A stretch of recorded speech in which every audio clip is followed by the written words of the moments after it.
ഫരിസേയരിൽ ഒരുവൻ തന്നോടൊത്ത് ഭക്ഷണം കഴിക്കുവാൻ അവനെ ക്ഷണിച്ചു. യേശു അവൻ്റെ വീട്ടിൽ പ്രവേശിച്ച് ഭക്ഷണത്തിനിരുന്നു. അപ്പോൾ ആ പട്ടണത്തിലെ പാപിനിയായ ഒരുവൾ ഫരിസേയൻ്റെ വീട്ടിൽ അവൻ ഭക്ഷണത്തിനിരിക്കുന്നു എന്നറിഞ്ഞ് ഒരു വെൺകൽ ഭരണി നിറയെ സുഗന്ധതൈലവുമായി അവിടെ വന്നു. അവൾ അവൻ്റെ പിന്നിൽ പാദത്തിനരികെ കരഞ്ഞുകൊണ്ട് നിന്നു. കണ്ണീരുകൊണ്ട് അവൾ അവൻ്റെ പാദങ്ങൾ കഴുകുകയും തലമുടി കൊണ്ട് തുടയ്ക്കുകയും ചുംബിക്കുകയും സുഗന്ധതൈലം പൂശുകയും ചെയ്തു.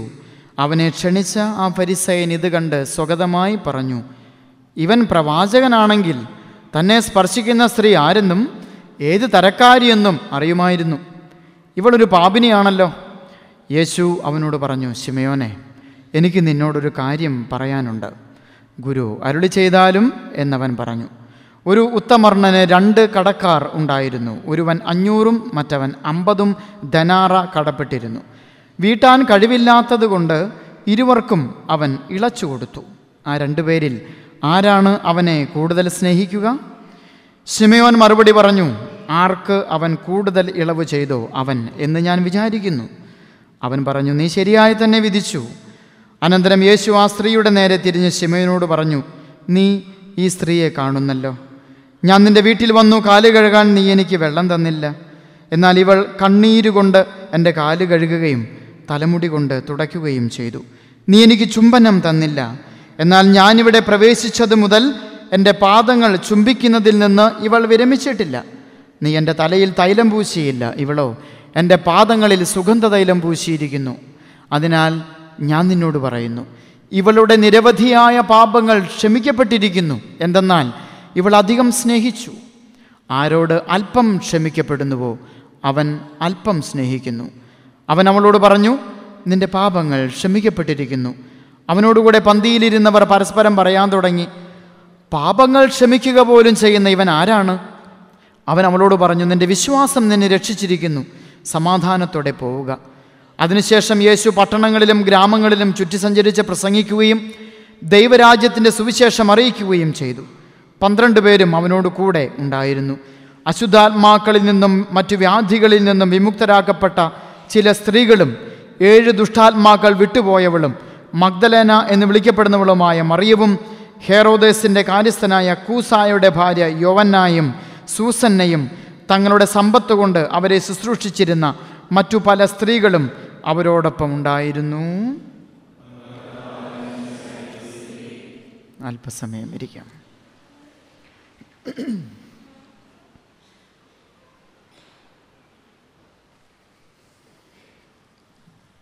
ഈശോയിലേറ്റവും സ്നേഹം നിറഞ്ഞ സഹോദരീ സഹോദരങ്ങളെ, നാം വായിച്ചു കേട്ട തിരുവചന ഭാഗം ലൂക്കായുടെ സുവിശേഷം 7-ാം അധ്യായം 36 മുതൽ 8-ാം അധ്യായം 3 വരെയുള്ള തിരുവചന വാക്യങ്ങളാണ്. അധികം സ്നേഹിച്ചവൾ, പാപിനിയായ സ്ത്രീക്ക് മോചനം കൊടുക്കുന്ന ഈശോയെ നാം കണ്ടുമുട്ടുന്നു. 3 വ്യക്തിത്വങ്ങളെ നാം കാണുന്നു. ഈശോ കാരുണ്യവും സ്നേഹവും നിറഞ്ഞു തുളുമ്പുന്ന ക്രിസ്തു, എല്ലാ പാപങ്ങൾക്കും മോചനമായി സ്നേഹിക്കുന്നവരുടെ സ്നേഹം തിരിച്ചറിയുന്ന ക്രിസ്തു. ശിമയോൻ, ഫരിസേയരിൽ ഒരുവൻ എന്ന് വ്യക്തമായി 36-ാം തിരുവചനം പരിചയപ്പെടുത്തുന്ന ശിമയോൻ. അന്നത്തെ യഹൂദരുടെ ജീവിത പശ്ചാത്തല രീതി അനുസരിച്ച് അവരുടെ ഇടയിൽ പ്രമുഖരായ ഗുരുക്കന്മാരെ സ്വഭവനങ്ങളിൽ ഭക്ഷണത്തിന് ക്ഷണിക്കുക അവരുടെ ഒരു രീതിയാണ്. അങ്ങനെ ആ രീതി അനുസരിച്ച് ശിമയോൻ എന്ന ഫരിസേയൻ ഈശോ നസ്രായനായ ഈശോ എന്ന റബ്ബിയെ, ഗുരുവിനെ തൻ്റെ വീട്ടിലേക്ക് ഭക്ഷണത്തിന് ക്ഷണിക്കുന്നു. ശിമയോൻ ഈശോയെ പറ്റി പഠിക്കാനാണ് ഈശോയെ ഭക്ഷണത്തിന് ക്ഷണിച്ചത് എന്ന് അനുമാനിക്കാൻ വകയില്ല. പക്ഷേ ഈശോയെ ഒന്ന് അളക്കാനാണ് ഒരു പക്ഷേ ക്ഷണിച്ചത് എന്നുള്ളത് നമുക്ക് തീരുമാനിക്കാനുള്ള സംഗതികൾ ഈ സുവിശേഷത്തിലുണ്ട് താനും. അങ്ങനെ ഈശോയെ ഭക്ഷണത്തിന് ക്ഷണിച്ച ശിമയോൻ, മനുഷ്യരെ പല രീതിയിൽ തരം തിരിക്കുന്നവൻ, ജാതിയുടെയും വർണ്ണത്തിൻ്റെയും വർഗത്തിൻ്റെയും ചെയ്തികളുടെയും ലിംഗവ്യത്യാസത്തിൻ്റെയും പേരിൽ മനുഷ്യരെ തരംതിരിക്കുന്ന വ്യക്തിത്വത്തിനുടമയാണ് ഫരിസയനായ ഈ ശിമയോൻ. പിന്നെ നമ്മൾ കാണുന്ന മറ്റു വ്യക്തിത്വം പാപിനിയാണ്. പേര് പോലുമില്ല, പേര് നഷ്ടപ്പെട്ടവളാണ്. പേരുണ്ടായിരുന്നു, പേര് പോയി. ഉള്ള സൽപ്പേര് പോയവൾ, പരസ്യ പാപിനിയാണവൾ. പാപം ചെയ്ത് പാപം കൊണ്ട് പൊറുതിമുട്ടിയവൾ. പാപം ചെയ്ത് ഇനി എങ്ങനെ ജീവിക്കണമെന്ന് ഗത്യന്തരം മുട്ടി അതിനൊരു ഉത്തരവും തേടി ക്രിസ്തുവിൻ്റെ പാദാന്തികത്തിലേക്ക് വന്നവൾ. അനേകം പുരുഷന്മാർ അവളുടെ ജീവിതത്തിൽ എത്തിയിട്ടുണ്ട്. അവൾ തേടിയും പോയിട്ടുണ്ടായിരിക്കും. എന്നാൽ ഇത്തവണ അവൾ തേടിയെത്തിയ പുരുഷൻ അവൾക്ക് വിലയിടുന്നവനല്ല, അവളെ കണ്ണുനീരിന് വില കാണുന്നവൻ, അവളുടെ വ്യക്തിത്വത്തിന്, സ്ത്രീത്വത്തിന്, ആത്മീയതയ്ക്ക്, ആത്മാവിന് വില കൽപ്പിക്കുന്നവൻ, അതിന് മഹത്വമുണ്ടെന്ന് അവളോട് പറയുന്നവൻ, അവൾ അവൻ്റെ അടുത്തേക്കാണ് എത്തുന്നത്. ഈ 3 വ്യക്തിത്വങ്ങളെ നമ്മൾ കാണുന്നു. ഇനി നമ്മൾ ഈ സുവിശേഷ ഭാഗം വീണ്ടും വായിക്കുകയാണ്. ഫരിസയൻ ഈശോയെ ക്ഷണിച്ചു. ഭക്ഷണമൊക്കെ ഒരുക്കിയിട്ടുണ്ട്, നല്ല സ്വാദിഷ്ടമായ വിഭവങ്ങൾ ഒരുക്കിയിരിക്കുന്നു. ഈശോ വന്നത് ഭക്ഷണം കഴിക്കാൻ വേണ്ടി മാത്രമല്ല, ഈശോയെ ക്ഷണിച്ചത് കുറച്ച് ഭക്ഷണം കൊടുക്കാനുമല്ല. ഭക്ഷണം അതൊരു രീതി മാത്രമാണ്. ഈശോയെ കേൾക്കാൻ വന്നവരാണ്. അതുകൊണ്ട് ആ സദസ്സിൽ ക്ഷണിക്കപ്പെടാത്ത അതിഥികളും എത്തും. അത് അവരുടെ ഒരു രീതിയാണ്. എവിടെയാണോ ഗുരുക്കന്മാർ ഇങ്ങനെ ഭക്ഷണത്തിന് എത്തുന്നത്, ആ വീടുകളിൽ ക്ഷണിക്കപ്പെടാത്ത അതിഥികളായി പലരും വരും. അത് ഈ ഗുരു പറയുന്ന സദ്വചനങ്ങൾ, കൃപയുടെ വചസ്സുകൾ കേൾക്കാൻ വേണ്ടിയിട്ടാണ്. അങ്ങനെയാണ് ഈ പാപിനിയും അവിടെ എത്തിച്ചേരുക. അവളും കേട്ടിട്ടുണ്ട് ഈ നസ്രായൻ ക്രിസ്തുവിനെ, യേശുവിനെ കുറിച്ച്. മറ്റു പുരുഷന്മാരെ പോലെയല്ല അവൻ എന്ന് അവൾ മനസ്സിലാക്കിയിട്ടുണ്ട്. ഒളിഞ്ഞും പാത്തും കണ്ടിട്ടുണ്ട്. അങ്ങനെ അവൾ വരികയാണ്. ഈശോ ഭക്ഷണത്തിനിരിക്കുന്നു. ഈശോയുടെ പാദാന്തികത്തിൽ അവൾ കണ്ണുനീര് വാർത്തിരിക്കുന്നു. പാദം കണ്ണുനീര് കൊണ്ട് കഴുകുന്നു, തലമുടി കൊണ്ട് തുടയ്ക്കുന്നു, സുഗന്ധലേപനം നടത്തുന്നു. ഇതെല്ലാം കണ്ടുകൊണ്ടാണ് ഫരിസയൻ പറയുന്നത്.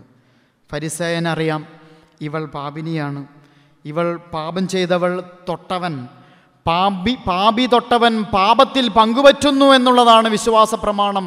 പാപിയെ തൊട്ടവനും പാപി തൊട്ടവനും പാപത്തിൽ പങ്കുപറ്റുന്നു. അതുകൊണ്ടാണ് ശിമയോൻ എന്ന് പറയുന്ന ഈ ഫരിസയൻ ചോദിക്കുന്നത്, ഇവനൊരു പ്രവാചകനാണെങ്കിൽ ഏതരക്കാരിയെ തൊടുന്നതെന്ന് അറിയാമായിരുന്നല്ലോ എന്ന് പറയണത്. ഈശോ ശിമയോനോട് ചോദിക്കുന്നു, ശിമയോനെ, നീ ഈ സ്ത്രീയെ കാണുന്നില്ലേ? ശിമയോൻ കാണുന്നുണ്ട്. ശിമയോൻ കണ്ടു. ശിമയോൻ ആ സ്ത്രീയെ കണ്ടു. ശിമയോൻ മാത്രമല്ല, അവിടെയുള്ള എല്ലാവരും കണ്ടു, ഈശോയും കണ്ടു. എന്നാൽ ശിമയോൻ കണ്ടത് പാപിനിയെ മാത്രമാണ്, അവളുടെ ചെയ്തികളെ മാത്രമാണ്. അവളെ ഇപ്പോൾ എന്തായിരിക്കുന്നു എന്നത് ശിമയോൻ കണ്ടിട്ടില്ല. നാളെ അവൾ എന്താകും എന്നുള്ളത് ശിമയോനൊരു നിശ്ചയമില്ല. അത് ശിമയോന്റെ ഭാഗമല്ല. ശിമയോൻ കാണുന്നത് എന്താണ്? ഇവളുടെ ചെയ്തികളാണ്, ഇവളുടെ പാപങ്ങൾ മാത്രമേ ശിമയോൻ കാണുന്നുള്ളൂ. ഈശോ ചോദിച്ചു, ശിമയോനെ, നീ ഇവളെ കാണുന്നില്ലേ? നീ കണ്ടതുപോലെയല്ല ക്രിസ്തു കാണുന്നത്. ക്രിസ്തു കാണുന്നത് അവളുടെ കണ്ണുനീരാണ്. അവളുടെ കണ്ണുനീര് കാണുന്നു. കവിഞ്ഞൊഴുകുന്ന കണ്ണുകൾ, ദുഃഖാർദ്രമായ മനസ്സ്, പാപത്താൽ നിറയ്ക്കപ്പെട്ട ഹൃദയം, ശരീരം, അനുതാപത്താൽ വിങ്ങിപ്പൊട്ടുന്ന മനസ്സ്, അത് കണ്ടു. ചങ്കുപിടയുന്നത് ക്രിസ്തു മാത്രമേ കാണുന്നുള്ളൂ. ഈ ലോകം കാണില്ല. ലോകം നിന്റെ കണ്ണുനീരിന് വില കാണില്ല. എന്നാൽ നിന്റെ കണ്ണുനീരിന് വില കൽപ്പിക്കുന്നവന്റെ മുമ്പിൽ പാപം കൊണ്ട് പൊറുതിമുട്ടിയ എല്ലാവരും കരയണം. സുഹൃത്തുക്കളെ, കരഞ്ഞേ മതിയാകൂ. ഇവൾ കരയുകയാണ്. പാപം കൊണ്ട് പൊറുതിമുട്ടിയവൾ കരയുകയാണ്. ക്രിസ്തു അത് കാണുന്നുണ്ട്. ശിമയോനെ, നീ ഇവളെ കണ്ടില്ലേ? നീ കണ്ടത് പാപം മാത്രമാണ്. കരയുന്നവളുടെ മിഴിനീര് നീ കണ്ടില്ല. അവൾ തലമുടി കൊണ്ട് തൻ്റെ പാദാന്തികം തുടയ്ക്കുന്നത് നീ കണ്ടിട്ടില്ല. എന്നാൽ ക്രിസ്തു കാണുക മാത്രമല്ല, അതിൻ്റെ പാദത്തിൽ അനുഭവിക്കുന്നുണ്ട്. സുഗന്ധലേപനം നടത്തിയത് അവൾ ചുറ്റു നിൽക്കുന്നവർക്ക് കാണൊന്നും വേണ്ട, ശ്വസിച്ചാ മതി. ശ്വസിക്കുന്നതിലറിയാം സുഗന്ധലേപനത്തിൻ്റെ ആ ശ്വസനം അറിയാൻ പറ്റും, ആ സൗരഭ്യം അറിയാൻ പറ്റും. അതൊന്നും അവർക്കൊരു വിഷയമല്ല. ഇവളോ പേരില്ലാത്തവൾ, പേര് പിഴച്ചവൾ, പിഴച്ചുപോയവൾ. ഇവളുടെ ചരിത്രം തന്നെയാണ് അവളുടെ സ്വഭാവത്തെ വിശദീകരിക്കുന്നതും വ്യക്തമാക്കുന്നതും നിർവചിക്കുന്നതും. അതുകൊണ്ട് അവൾക്കിനി മോചനമൊന്നുമില്ല. എന്നാൽ ക്രിസ്തു കാണുന്നത് അവളുടെ ഇന്നലകളെയല്ല, ഇന്നിനെയാണ്. ഇപ്പോൾ കണ്ണുനീര് വാർത്തുകൊണ്ട് തൻ്റെ പാദാന്തികത്തിലിരുന്ന് കരയുന്നവളെ ക്രിസ്തു കണ്ടു. സുഗന്ധലേപനം കൊണ്ട് തന്നെ സുഗന്ധലേപനം ചെയ്തവളെ ക്രിസ്തു കണ്ടു, തലമുടി കൊണ്ട് തുടച്ചവളെ ക്രിസ്തു കണ്ടു. എന്നിട്ട് ഈശോ പറയുക, ആചാരമര്യാദകൾ നീ എനിക്ക് വേണ്ടി ഒരുക്കിയില്ല, ഭക്ഷണമൊക്കെ ഒരുക്കി വെച്ചിട്ടുണ്ട്. വയറ് നിറയ്ക്കുന്ന ഈ ഭക്ഷണം കൊണ്ട് ലോകത്തിന് എന്ത് നേടാൻ പറ്റിയിട്ടുണ്ട്? വയറ് നിറയ്ക്കുന്ന ഈ ഭക്ഷണം തേടിയല്ല അവൾ വന്നത്. ഈ ഭക്ഷണമേശയിൽ പങ്കുപറ്റാനല്ല പാപിനിയായ സ്ത്രീ ഈശോയ്ക്ക് ഒരുക്കിയ വിരുന്നിലേക്ക് ക്ഷണിക്കപ്പെടാത്ത അതിഥിയായി കടന്നു വന്നത്. അവൾക്ക് വേണ്ടത് വയറ് നിറയ്ക്കുന്ന ശരീരത്തിൻ്റെ ഭക്ഷണമല്ല, ആത്മീയ ഭക്ഷണമാണ്, ആത്മാവിൻ്റെ ഭക്ഷണം. തൻ്റെ വ്യക്തിത്വത്തിന്, തൻ്റെ സ്ത്രീത്വത്തിന്, തൻ്റെ ജീവിതത്തിന് മഹത്വം നൽകുന്ന ഒരു വ്യക്തിയുടെ അടുക്കലേക്കാണ് അവൾ കടന്നു വന്നിരിക്കുന്നത്. ഈ ലോകത്തിന് മുഴുവൻ വിശപ്പാണ് പ്രിയപ്പെട്ടവരെ, വിശപ്പ്, തീർത്താൽ തീരാത്ത വിശപ്പ്. എത്രമാത്രം ഭക്ഷണം കൊടുത്താലും ആർത്തി പണ്ടാരങ്ങളെ സൃഷ്ടിക്കാമെന്നല്ലാതെ ഒന്നിനും കാര്യമില്ലാത്ത ഭക്ഷണം കൊണ്ട് കാര്യമില്ല എന്ന് വ്യക്തമായി മനസ്സിലാക്കുന്നവൾ അവൾ തിരിച്ചറിഞ്ഞ് തിരിച്ചു വന്നിരിക്കുകയാണ്. ഭക്ഷണമേശയിലേക്കല്ല, ക്രിസ്തുവിൻ്റെ ഹൃദയത്തിലേക്ക് അവൾ പ്രവേശനവും കാത്തിരിക്കുകയാണ്. അവൾ പ്രവേശനം കിട്ടി, ശിമയോന് കിട്ടിയില്ല. ആർത്തി സംസ്കാരത്തെ, ആർത്തിയുള്ള വയറുകളുടെ വിശപ്പ് മാറ്റാൻ ലോകത്തിന് ഒരുപക്ഷെ പറ്റുമായിരിക്കും. പക്ഷേ നിന്റെ മനസ്സിൻ്റെ വിശപ്പ് മാറ്റാൻ, നിന്റെ ജീവിതത്തിന് അർത്ഥം നൽകാൻ ഈ ലോകത്തിന് കഴിയുകയില്ല, വയറിന് കഴിയുകയില്ല. ഒരു ചാൺ വയറിനാവില്ല അത്. മറിച്ച് ഹൃദയത്തിനേ പറ്റൂ, മനസ്സുകൾക്കേ പറ്റൂ. അതിന് നീ അൾത്താരയിലേക്ക് എത്തണം, വിശദീകരണത്തിൻ്റെ പാദാന്തികത്തിലേക്ക് എത്തണം, ക്രിസ്തുവിനടുക്കിലേക്ക് എത്തണം പ്രിയപ്പെട്ടവരെ. അതാണ് ഇവൾ നമ്മെ പഠിപ്പിക്കുന്നത്. പാപം ചെയ്ത് പൊറുതിമുട്ടിയവൾ പാദാന്തികത്തിലെത്തി കരഞ്ഞ് കണ്ണുനീർ വാർത്തുകൊണ്ട് ക്രിസ്തുവിനോട് അപേക്ഷിച്ചത് ഒന്നുപോലും ചോദിക്കാതെയാണ്. അവളുടെ കണ്ണുനീരെല്ലാം വ്യക്തമാക്കുകയാണ്, അവളുടെ സുഗന്ധലേപനം എല്ലാം വ്യക്തമാക്കുകയാണ്, അവളുടെ നീണ്ടുയർന്ന മുടികൾ വ്യക്തമാക്കുകയാണ്. എന്താണ് വ്യക്തമാക്കുന്നത്? അവരുടെ ഹൃദയം മുഴുവൻ ക്രിസ്തുവിന് വേണ്ടി മാറ്റിവെച്ചിരിക്കുക. അതുകൊണ്ട് ഈശോ പറഞ്ഞു, ഇവൾ എന്നെ അധികം സ്നേഹിച്ചു, അധികം സ്നേഹിക്കുന്നവരോട് അധികം പൊറുക്കുകയാണ്. അധികം പൊറുത്തു എന്ന് ബോധ്യപ്പെട്ടവൻ അധികം സ്നേഹിച്ചേ മതിയാകൂ. പ്രിയപ്പെട്ട സഹോദരങ്ങളെ, ശിമയോനെ പോലെയാ നമ്മൾ പലരും. നമ്മോട് ചോദിക്കുന്നുണ്ട്, നീ ഇവളെ കാണുന്നുണ്ടോ? നീ ഇവനെ കാണുന്നുണ്ടോ? പിന്നെ അവളെ മാത്രമല്ല, അവനെ മാത്രമല്ല, അവൻ്റെ കുടുംബം മൊത്തം കണ്ടിട്ടുണ്ട്. അതുകൊണ്ട് മത്ത കുത്തിയ കൊമ്പളം മുളയ്ക്കുകയോ? നമുക്കറിയാവുന്ന കാര്യങ്ങളൊക്കെ ഉള്ളത്. പഴയകാല ചെയ്തികളെ വെച്ചിട്ടാണ് നമ്മളൊരു വ്യക്തിയെ വ്യക്തമാക്കി നിർവചിക്കുന്നതെങ്കിൽ ഈശോ ഇന്ന് നമ്മോട് പറയുകയാണ്, നിന്നെ നിർവചിക്കുന്നത് നിന്റെ പഴയകാല ചെയ്തികളല്ല, പാപചെയ്തികളല്ല, പിന്നെയോ നിനക്ക് ക്രിസ്തുവിനോടുള്ള ആഭിമുഖ്യമാണ്, സ്നേഹമാണ് നിന്നെ നിർവചിക്കുക, നിന്റെ ജീവിതം നിർവചിക്കുക. പാപം ചെയ്യാത്തവൻ ആരാ ഉള്ളത്? പൗലോസ് പറയുന്നുണ്ട്, എല്ലാവരും പാപികളാണ്, എല്ലാവരും പാപം ചെയ്ത് ദൈവസ്നേഹത്തിൽ നിന്ന് അകന്നു പോയിരിക്കുന്നു, എല്ലാവരും പാപികളാണ്. എന്നാൽ നമ്മുടെ പാപങ്ങൾ നമ്മുടെ ജീവിതത്തെ നിർവചിക്കരുത്, നിന്റെ വ്യക്തിത്വത്തെ നിർവചിക്കാൻ നീ അനുവദിക്കരുത്. ലോകം അങ്ങനെ പറയൂ. ഇവനെ നമുക്കറിയാം, ഇവൻ കഴിഞ്ഞ ആൾ ഇങ്ങനെയൊക്കെ ചെയ്തതാണ്, അവളതിനപ്പുറത്താണ്. അവൻ്റെ അപ്പനെക്കുറിച്ച് വ്യക്തമായിട്ട് പറയുന്നത്, നമ്മുടെ കാര്യം പറയാൻ വേണ്ട, അവരുടെ കുടുംബമഹിമ മൊത്തം നമുക്കറിയാം.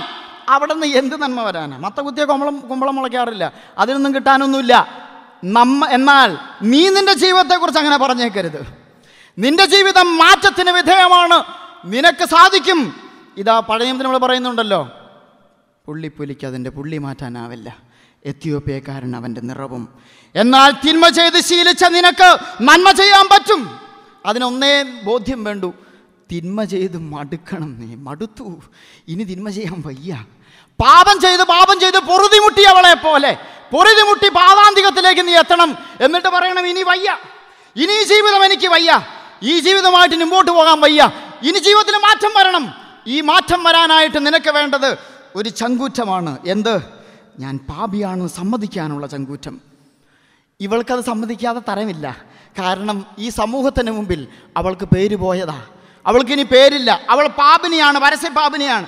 നമുക്കങ്ങനെ പ്രശ്നങ്ങളില്ലല്ലോ, കാരണം നമ്മുടെ പാപങ്ങൾ അങ്ങാടിയിൽ പാട്ടല്ല, നമ്മളുടെ പാപങ്ങൾ ഇപ്പോഴും രഹസ്യമായിട്ട് തന്നെയാണ്.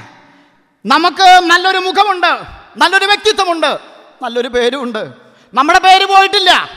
എന്നാൽ ഇവൾ പേര് പോയവൾ, ദുഷ്പേരുള്ളവൾ, പിഴച്ചവൾ, അവൾക്ക് ഇനി എന്ത് നഷ്ടപ്പെടാനാണ്? എല്ലാം നഷ്ടപ്പെട്ടു. ഈ സമൂഹത്തിന് മുമ്പിൽ വിലയില്ലാത്തവൾ. എന്നിട്ടും അവൾ ചങ്കൂറ്റത്തോടെ വന്നു, ഈ പേര് ഞാൻ മാറ്റും, എൻ്റെ പെരുമാറ്റത്തിലൂടെ ഞാൻ ഈ പേര് ഞാൻ മാറ്റിയെടുക്കും, എൻ്റെ ദുഷ്പേര് ഞാൻ എൻ്റെ പെരുമാറ്റത്തിലൂടെ മാറ്റിയെടുക്കുമെന്ന് സ്വന്തമായി തീരുമാനിച്ചു. നമുക്ക് പിന്നെ പേര് പോകാത്തതുകൊണ്ട് കുഴപ്പമില്ലല്ലോ. പേര് പോകുന്നിടത്തോളം വരെ ഇതങ്ങ് പോകാമെന്നാണ് വിചാരിച്ചിരിക്കുന്നത്.